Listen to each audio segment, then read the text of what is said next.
किसी नगर में किशनचंद नाम का एक सेठ रहते थे। उन पर लक्ष्मी जी की अपार कृपा थी।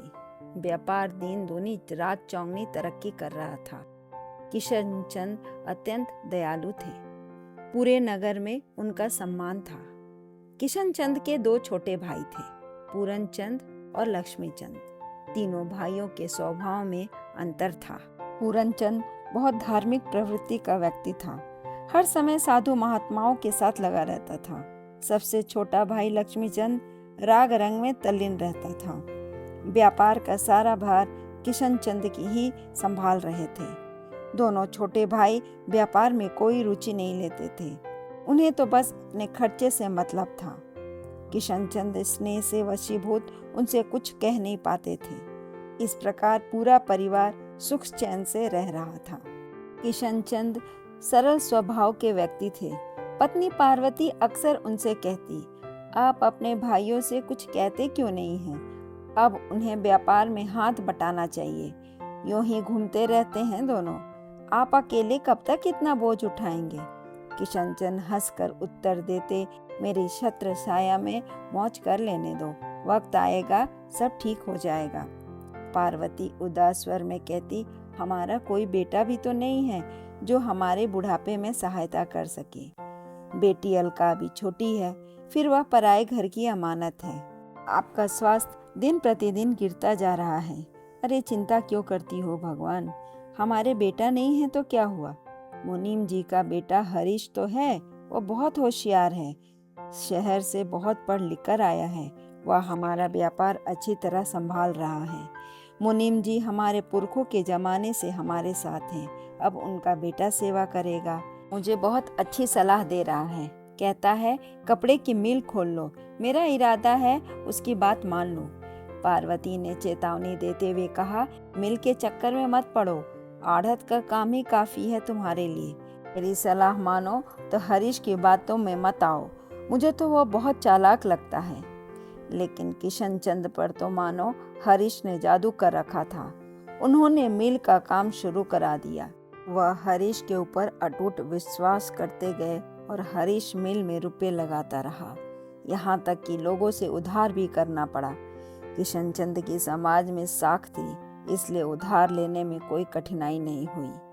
किशनचंद की कई हवेलियां थीं, बाग बगीचे थे। इसी बल पर रुपया मिलता गया और वह कपड़े के मिल में खपता गया। इधर पूरनचंद साधु संतों में इतना तल्लीन हो गया कि बैरागी बनकर पहाड़ों पर चला गया। छोटा भाई लक्ष्मीचंद अपने हिस्से का बंटवारा करके दूसरे शहर में जा बसा। किशनचंद कपड़े की मिल खोलने के उत्साह में सब भूल गए थे। लोगों ने किशनचंद को आगाह भी किया, हरीश अपनी जायदाद खरीद रहा है, वह माला माल हो रहा है। वह ठाठ से रहता है, परंतु सेठ जी की आंखों पर तो मानो पर्दा पड़ गया था। सोचने समझने की शक्ति लुप्त हो गई थी। हरीश की धोखाधड़ी उन्हें दिखाई नहीं दे रही थी। धीरे धीरे सब कुछ बदलता गया। हरीश ने किशनचंद के विश्वास का फायदा उठाया। मुनीम जी की मृत्यु हो गई थी, इसलिए अब हरीश को अपने पिता का डर भी नहीं था। रुपए के लालच में वह पुरानी वफादारी को ताक पर रख चुका था। कपड़े का मिल संचालन उसने ठीक से नहीं किया। घाटा होता चला गया। किशनचंद का बाल बाल उधार में बिंध गया था। पार्वती बहुत ही समझदार थी। उसका जी कुड़ता था कि उसके मना करने के बावजूद सेठ जी हरीश पर विश्वास करते रहे। एक समय ऐसा आया कि सेठ जी दिवालिया घोषित हो गए। रुपया उधार देने वाले वसूली के लिए आने लगे। पार्वती स्वयं भी रईस खानदान से संबंध रखती थी। उसके माता पिता की मृत्यु हो गई थी, लेकिन भाई नवीन कुमार पार्वती का मान सम्मान करता था। पार्वती ने किशनचंद से कहा, अब तो नौबत हवेली के बिकने की आ चुकी है। तुम मेरे भाई से इसके बारे में बात कर लो, वह जरूर मदद करेगा। किशनचंद ने पीड़ित स्वर में कहा, मैं अपने ससुराल वालों से दया की भीख नहीं चाहता। मेरे कर्मों के फल जैसे भी हों, मैं ही भोगूंगा। पार्वती ने दिलासा दिया, भीख की बात नहीं है। मेरा सुझाव है कि नवीन से रसीदी कागज पर लिखवा लो कि इस हवेली का रुपया उसने दिया था, अतः यह जायदाद उसकी है। इस तरह यह हवेली कर्जदारों के पास जाने से बच जाएगी। जब परिस्थितियां ठीक हो जाएंगी तो हवेली हम वापस ले लेंगे। ठीक है, जैसा तुम चाहो, यह भी करके देख लेते हैं, किशन सिंह ने बेबसी से कहा। पार्वती ने अपने भाई को बुलाकर उसे रसीदी कागज पर लिखवा लिया, लेकिन उसने एक अक्लमंदी की। वह बोली, भैया एक कागज लिखकर मुझे भी दे दो। यह हवेली कर चुकाने तक आपकी है, असली हकदार हम ही हैं। क्या पता आपके बेटे के दिल में बाद में कभी खोट आ जाए तो हमारे यह आश्रय भी खत्म हो जाएगा। नवीन ने कहा, बहन ऐसा क्यों सोचती हो? मेरे जीते जी यह संभव नहीं है, लेकिन फिर भी मैं तसल्ली के लिए लिख देता हूँ। इस कागज को संभाल कर रखना। पार्वती ने वह कागज संभाल कर रख लिया। पार्वती को चित्रकला का बेहद शौक था। पार्वती को चित्रकारी का बेहद शौक था। वह इन दिनों रात रात भर बैठी कृष्ण भगवान का चित्र मखमल के कपड़े पर बनाती रहती थी। किशनचंद कहते भी, भाई कमाल है तुम्हारे संयम का, ऐसी हालत में भी संतुलन बनाए हुए चित्रकारी में मग्न रहती हो। पार्वती मुस्कुरा देती। घर का सारा सामान, बाग बगीचे, हवेलियां अधिक कर्जदारों ने वसूली में ले लिया था। जिस हवेली में रह रहे थे वह भाई नवीन के पास चली गई थी। एक छोटे से किराए के मकान में सेठ किशनचंद अपनी पत्नी व बेटी अलका के साथ रहने लगे थे। पार्वती अपने बनाए चित्र साथ ले आई थी। अलका पढ़ने में बहुत होशियार थी। कक्षा में हमेशा प्रथम आती थी। अब वह बड़ी हो गई थी, देखने में भी अत्यंत सुंदर थी। उसके स्कूल के हेडमास्टर सत्य प्रकाश उसे बहुत प्यार करते थे। उनका एक बेटा था अरुण, वह भी बहुत होनहार था। सत्य प्रकाश एक दिन अलका के घर गए।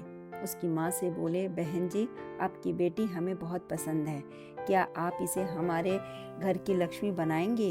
इस शुभ कार्य के लिए मना न करें। इन दिनों सेठ किशनचंद रोग शैय्या पर थे, शारीरिक और मानसिक आघात से जर्जर हो गए थे। पार्वती ने कहा, यह मेरा सौभाग्य है, परंतु मास्टर साहब आपसे हमारी स्थिति छिपी नहीं है, बस यही बेटी है हमारे पास देने के लिए। सत्य प्रकाश ने कहा, यह अलका तो हीरा है जो आप हमें दे रही हैं, हमें और कुछ नहीं चाहिए। विवाह संपन्न हो गया। चलते समय पार्वती ने अपनी बनाई कृष्ण की तस्वीर देते हुए कहा, बेटी मेरे पास यही दौलत है, शायद इसी से तुम मालामाल हो जाओ। यह रामायण भी रख लेना, रोज पाठ करना। अलका ससुराल आ गई। कृष्ण जी का चित्र कमरे में लगा दिया। वह घंटों उसे निहारा करती। एक दिन चांदनी रात थी। बादलों से पूर्णिमा का चांद झांक रहा था। एक दीपक भगवान के तस्वीर के पास टिमटिमा रहा था। तभी अलका को लगा मानो तस्वीर के कृष्ण की माला जगमगा रही है। एक अपूर्व ज्योति छिटक रही है मुकुट और माला में से। उसने तुरंत अपने पति से कहा, देखो तो यह माला और मुकुट कैसे जगमगा रहे हैं, मानो सचमुच के हीरे हों। पति ने गौर से देखा और बोला, हाँ सचमुच यह चित्र तो चमक रहा है, बात क्या है? दोनों ने चित्र को रगड़ कर देखा।